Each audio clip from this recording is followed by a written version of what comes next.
Hey everyone, welcome back to the channel. In today's video, I'm going to show you how to move from Chrome to Firefox.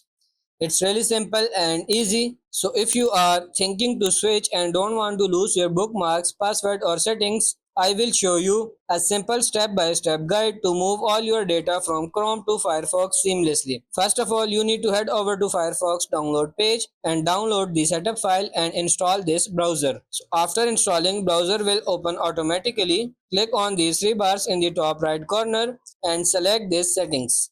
Under General Settings, look for Import Browser Data. Click on Import Data. Click on this Import here.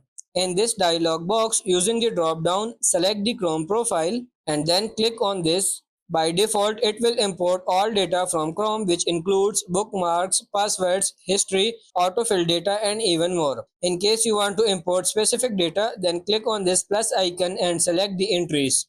Once done, click on this import button and this will start the data migration progress from Chrome to Firefox.